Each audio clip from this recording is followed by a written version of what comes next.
DVC চাষের জল ছাড়তেই আবারও খানাকুলে ভাঙল বাঁধ। অকাল প্লাবনে খানাকুলের একাংশ। একদিকে সকালে বাঁধ ভেঙে যাওয়ায় প্লাবিত হয়েছে চিংড়া পঞ্চায়েত এলাকার বিস্তীর্ণ চাষের জমি। এখনও মাঠে রয়েছে চাষের আলু। আচমকা প্লাবনের জেরে ব্যাপক ক্ষতির মুখে পড়েছেন এলাকার চাষিরা। সেপ্টেম্বরের বন্যায় খানাকুলের চিংড়া পঞ্চায়েতের বালিচকে মুন্ডেশ্বরী নদীর শাখা খালের বাঁধ ভেঙেছিল। পরে সেই বাঁধ সারাই করা হয়। তবে বর্তমানে বোরো চাষের জন্য জল ছেড়েছে ডিভিসি। সেই জল এসে পৌঁছাতেই বালিচকের বাঁধ ভেঙে নতুন করে প্লাবিত হয়েছে এলাকা। একেবারে জলের তলায় চলে গিয়েছে কয়েক হাজার হেক্টর চাষের জমি। চোখের জল ঝরাচ্ছেন এলাকার চাষিরা। এই যে আলু চাষটা করলুম এও ডুবে গেল, তাহলে মানুষ কি করে বাঁচবে? আমরা তো স্বামীরা চলে গেছে আজ 25 বছর, আমরা যে চাষ করে খাই সেই সব চলে গেল, আমরা কি নিয়ে বাঁচবো?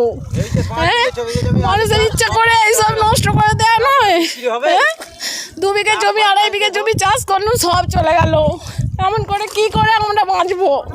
হ্যাঁ, 2.5 বিঘে জমি আমার, 2.5 বিঘে জমি আলু সব চলে গেল। কত খরচা এই বছরের বাজারে? 70,000 টাকা খরচা হয়েছে আমার। এই 2.5 বিঘে জমি 70,000 টাকা খরচা হয়েছে আমার। 70,000 টাকা খরচা হয়েছে আমার হিসাবে। আমার লোকের ওপর সব কিছু, আমার লোকের ওপর সব কিছু। আমি একটা হার্টের রুগী, আমি আজ এই অবস্থায় আমি মাঠেতে করে আছি। কেন না আমি চাষটা করেছি, আমার অনেক কষ্ট হয়েছে। না খাওয়া না দাওয়া করে হ্যাঁ তুলতে হবে তো, কি করবো? সব এই মেয়ে জামাই পাড়ার লোক বৌমার বাপের বাড়ি থেকে সব এসে সবাই মিলে সব উদ্ধার করছে। কি করবো আমি? আমার নাম কল্পনা সামন্ত। ডিভিসির জল ছাড়ার ফলে নতুন করে বাঁধ ভেঙে প্লাবিত হয়েছে চিংড়া পঞ্চায়েতের বালিচক, কুমারচক, রঞ্জিতবাটি, কোটলদহ সহ গ্রামের বিভিন্ন জায়গায় এবং ডুবে গেছে কয়েক বিঘের পর বিঘে চাষের জমি। ঘটনায় আতঙ্ক ছড়িয়েছে এলাকার মানুষদের মনে। এদিন সকালে অনেক চাষিকে তড়িঘড়ি মাঠের আলু তুলতে দেখা যায়। এবার বর্ষায় চাষের ব্যাপক ক্ষতি হয়েছিল, তারপরে আবারও বাঁধ ভেঙে জল ছাড়ায় প্রচুর ক্ষতির মুখে পড়েছেন এলাকার চাষিরা। এটা তো গরমের চাষের জন্য জলটা দেওয়া হয়। এবারে আমরা বর্ষায় আমি 3.5 বিঘা জমি ধান রুয়েছিলাম, ধান তো হয়নি। আবার এই যে এবার গরমের ধান রুইব, ধানও হবে না।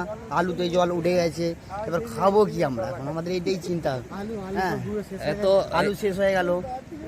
কিসের কারণে এই ঘটনা ঘটলো বলে মনে করছেন? এই তো বন্যায় যে ভাঙাটা হয়েছিল, ভালোভাবে বাঁধেনে, সেই কারণে হয়েছে এটা।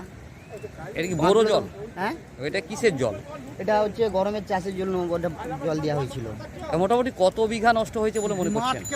পুরো মাঠ, যত মানে পাশাপাশি যত মাঠ আছে সব সমস্ত মাঠগুলো। আপনার নাম? আমার নাম অমর সর্দার, চিংড়া কুমারচক। অকাল প্লাবনের জেরে বাঁধ ভেঙে জল ঢুকে পড়েছে চাষের জমিতে, যার জেরে একেবারে মাথায় হাত জেলার কৃষকদের। প্লাবনের মতন জল বয়ে যাচ্ছে জমির ওপর দিয়ে, যার ফলে নষ্ট হওয়ার আশঙ্কায় আলু এবং শীতকালীন ফসল যেগুলি এখনও জমিতে রয়ে গিয়েছে।